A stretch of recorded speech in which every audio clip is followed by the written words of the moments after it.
Hi everybody, happy Monday. It's the first Monday in June, so here we are. Your tutorial for this week is on color combinations. Understanding color with your knitting is so important. Being able to use colors consciously and harmoniously can help you create spectacular results. There are a number of color combinations that are considered especially pleasing. These are called color harmonies or color chords, and they consist of two or more colors with a fixed relation on the color wheel. Here you see primary, secondary, and tertiary colors represented on the color wheel, and can get an idea to start to understand how they complement each other.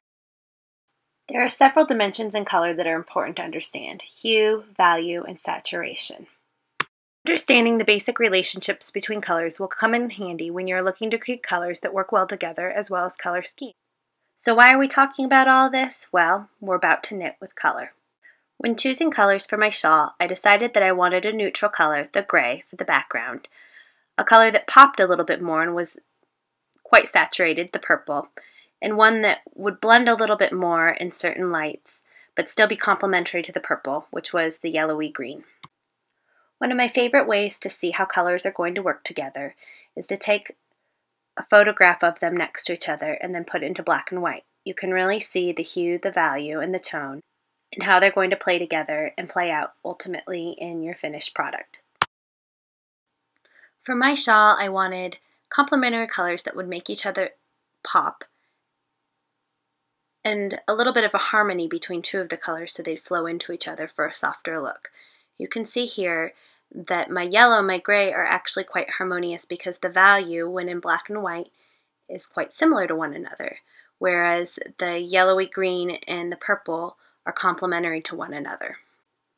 I know you might not always have yarn on hand to be able to Photoshop or take into black and white, but it's a really great tool to determine the color's value.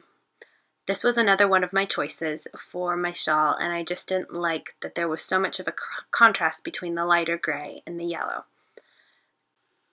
Here you can see the value between the beige and the yellow work well together, but I've already worked with the beige a whole lot. Thanks, Fiber Factor.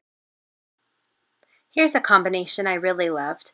You can see there's a slight contrast in the values between the beige and the yellow, but the navy really brings a pop to the colors.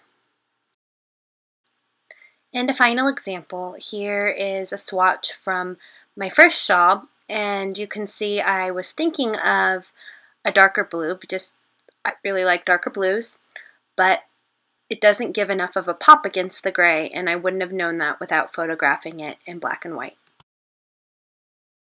Hope you haven't been too bored by all this blather about colors and black and white photos. I just wanted to give you something to think about and maybe some tools to make the color choices not overwhelming at all for you.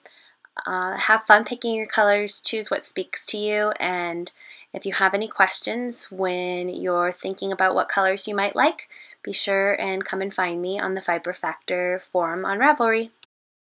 Is to order your yarn, gather your supplies, make a swatch because you don't want to end up with something too small, and swatching is really good practice to get into. I can't wait to see what colors you've chosen, and I'll be back next week with more tips and tricks. If you have any questions, come and find me in the Ravelry forums, and I look forward to seeing what colors you choose. Bye everybody!